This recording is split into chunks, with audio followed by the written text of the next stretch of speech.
사기 13장 말씀을 같이 묵상하고자 합니다.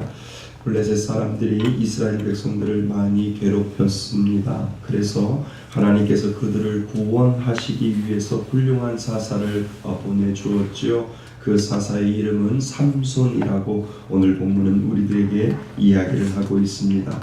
본문은 삼손에 대하여 서술하고 있는데 그가 어떻게 태어났는지 그리고 그의 태생부터 다루고 있는 것을 우리는 보게 됩니다. 그런데 삼손을 이야기할 때 왜 다른 사사보다도 삼손에 대하여 그렇게 지면을 많이 하려 하고 있는지 우리는 먼저 생각해 볼 필요가 있지요. 성경에 보면 삼손에 대하여 수많은 사사들이 구약시대의 사사기에 보면 수많은 사사들이 나와 있지만 그래도 이 삼손에 대하여 왜 이렇게 많이 지면을 화려하고 삼손에 대해서 이렇게 구체적으로 서술하고 있는지를 우리는 먼저 생각해 볼 필요가 있습니다. 그의 탄생에부터 시작하여 결혼 그리고 블레셋과의 싸움, 우리가 잘 알고 있는 삼손과 드릴라에 대한 이야기, 그리고 삼손이 회개하여 또 죽음에 이르기까지 아주 상세하게 이 삼손에 대하여 왜 특별히 하나님은 이 삼손을 다루고 있는지를 우리는 생각해 보셔야 된다는 겁니다. 그렇게 삼손에 대해 지면을 많이 하려 한 이유는 무엇일까? 하나하나 하나님의 의도를 우리는 살펴보고자 합니다. 첫 번째는 구원자를 잉태케 하였다라고 하는 겁니다. 우리가 아까 읽었던 2절 3절 말씀에 보시면 소라라라고 하는 땅에 마노아라고 하는 사람의 이름이 등장합니다. 이 마노아의 사람은 삼손의 아버지이지요. 이 마노아의 아내는 아이를 낳지 못했었는데 여호와의 천사가 나타나서 아이를 낳게 될 것이라고 말하고 있는 장면이 나옵니다. 그러나 하나님께서 비록 이스라엘 백성들이 죄를 지었지만 여전히 그들의 부르짖음을 하나님께서는 들으시고 그리고 구원자를 태어나게 해 주셨다라고 하는 사실에 우리는 초점을 맞추어야 합니다. 이와 같이 하나님께서는 사람들을 구원하시기 위하여 사람을 태어나게 했다라고 하는 사실이지요. 여러분, 이것은 당장 구원하시는 것이 아니고 태어난 삼손이 자라는 기간이 있었음을 우리들에게 가르쳐주고 있는 겁니다. 그러니까 신약에 내려와서 이스라엘 백성들도 로마의 식민지 밑에서 많은 고통을 받았지요. 당장 예수 그리스도 즉 메시아를 보내서 그 고통에서 해결해 주셔야 되는데 하나님께서는 그 메시아를 당장 보내주신 것이 아니라 그 태를 잉태케 하는 작업부터 하나님께서는 시작했다라고 하는 사실에 우리는 기억해야 한다는 겁니다. 여러분, 때로는 우리가 당장 하나님 앞에 무엇을 요구할 때도 있지요. 그렇다면 우리가 여기서 배울 수 있는 것은 무엇이냐 하면 하나님의 시간과 우리의 시간은 다를 수 있다라고 하는 겁니다. 이스라엘 백성들은 죄를 지어 블레셋 사람들을 통하여 고통을 당합니다. 하나님 앞에 부르짖습니다. 하나님, 우리를 구원해 줄 사람을 보내주세요 라고 하나님 앞에 기도하면 당장 하나님께서는 그 사람들을 구원해 줄 사람을 하나님이 보내주어야 하는 것이 우리의 기도 제목이고 우리의 때라고 한다면 하나님은 그 기도를 들으십니다. 들으시고 한 여인을 선택을 하시고 그 여인에게 태를 집어넣어서 그 태에서 이제 자라게 하는 하나님의 때가 있다라고 하는 겁니다. 그러니까 우리의 때와 하나님의 때는 분명히 다르다는 거지요. 하나님, 왜 나의 기도를 들어주시지 아니하세요? 라고 때로는 우리는 하나님 앞에 이야기할 수 있습니다. 하나님, 당장 나는 하나님의 손길이 필요하고 당장 나는 하나님의 은혜가 필요합니다 라고 하나님 앞에 기도했더니 하나님께서는 한 여인을 통하여 삼손을 잉태케 하는 그 작업을 통하여 이제 그 삼손이 자라서 힘을 쓸 때까지 하나님은 기다리고 있다라고 하는 거지요. 그래서 하나님은 우리가 원하는 때가 있고 하나님의 원하는 때가 있다라고 하는 사실을 오늘 본문을 통해서 우리는 먼저 기억해야 한다는 겁니다. 하나님은 당장 그 문제를 해결해 주셔야 하는데 이제 하나님은 해결해 줄 아이를 낳게 하고 그것을 해결할 수 있는 아이를 자라게 하신다라고 하는 사실에 우리는 기억해야 한다는 겁니다. 그래서 우리가 먼저 알아야 할 것은 우리가 원하는 때와 하나님이 바라시는 때는 다르다라고 하는 것이죠. 그렇지만 우리가 원하는 때보다 하나님이 바라시는 때는 더 가장 근사하고 가장 큰 선물을 하나님께서 준비해 놓고 계신다라고 하는 겁니다. 그러니까 삼손을 잉태케 하고 그 삼손을 자라게 하고 그리고 그 삼손이 힘을 써서 이스라엘 백성들을 구원해 주는 때, 그때가 가장 최선의 때이고 그때가 하나님의 때를, 하나님이 주시는 가장 큰 선물의 때가 바로 그때다라고 하는 사실을 오늘 본문은 우리들에게 가르쳐주고 있는 겁니다. 그렇다면 하나님의 때가 이루어질 수 있도록 우리는 기도하며 인내해야 하는 것이죠.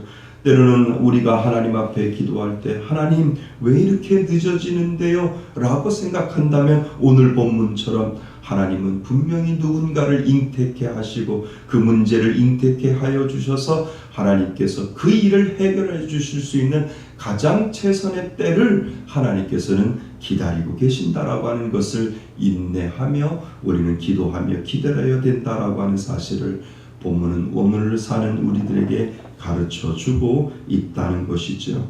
두 번째, 태에서부터 구별하여 준 것을 우리는 보게 됩니다. 우리 아까 읽었던 7절 말씀을 우리 다시 한번 읽어볼까요? 7절입니다. 시작. 그가 내게 이르기를 보라 내가 임신하여 아들을 낳으리니 이제 포도주와 독주를 마시지 말며 어떤 부정한 것도 먹지 말라. 이 아이는 태에서부터 그가 죽는 날까지 하나님께 바쳐진 나시린이 됨이라 하더이다 하니라. 아멘. 구별된 모습을 지금 보여주고 있는 것이지요. 포도주 먹지 말고 그리고 독주 먹지 말고 부정한 것 먹지 말고 죽을 때까지 하나님께 바쳐진 나시린으로 살아라 라고 되어 있습니다. 여러분, 삼손이 태어남은 하나님의 약속에 의하여 이루어진 것이지요. 그리고 이미 이스라엘을 구원하시려고 그를 모태서부터 구별하였다라고 하는 것을 우리는 기억해야 합니다. 여기서 우리가 생각할 것은 믿는 자는 구별된 삶을 이미 모태에서부터 타고났다라고 하는 사실을 우리는 기억해야 합니다. 그러니까 믿는 자는 분명 달라야 하고 그리고 믿는 자는 분명 구별되어야 한다라고 하는 사실을 하나님께서는 이미 모태에서부터 우리를 작정하고 하나님의 사람으로 만들어내어지는 것을 우리는 볼 수 있는 겁니다. 어디를 봐도 말과 행동을 봐도 일을 처리하는 것을 봐도 그 모든 것에 구별된 모습이 이 믿는 자들 가운데 있어야 된다라고 하는 사실을 우리들에게 가르쳐주고 있는 것이지요. 여러분, 구별되었다고 생각하십니까? 나는 오늘도 구별된 삶을 살고 있다라고 생각하십니까? 하나님은 오늘 우리들에게 그것을 물어보고 있는 겁니다. 나는 너를 태에서부터 조성할 때 너는 내 자녀라고 나는 이미 너를 불렀는데 너는 오늘도 구별된 삶을 살아갈 수 있느냐라고 하는 사실을 하나님은 오늘 저와 여러분들에게 물어보고 있는 것이죠. 부정한 것을 너는 멀리할 수 있느냐? 거짓을 너는 멀리할 수 있느냐? 불평을 너는 멀리할 수 있느냐? 시기를 너는 멀리할 수 있느냐? 구별된 사람으로 오늘도 너는 살아갈 수 있느냐? 그것을 하나님은 저와 여러분들에게 오늘도 물어보고 있는 겁니다. 왜요? 태초부터 하나님께서 우리가 태에서 조성하기 전부터 우리를 지명하여 불러서 너는 구별된 사람이다 라고 하나님께서는 저와 여러분들에게 말씀하여 주셨기 때문에 그렇습니다. 사랑하는 성도 여러분, 오늘도 구별된 삶 살 수 있기를 바랍니다.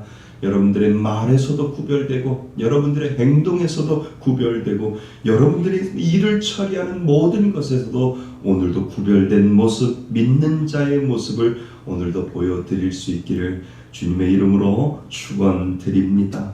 세 번째는 왜 구별된 모습을 보일까? 왜 구변될 모습을 보며 살 때 하지 말라라고 하는 이 명령을 하나님께서는 지금 보여주고 있다고 하는 겁니다.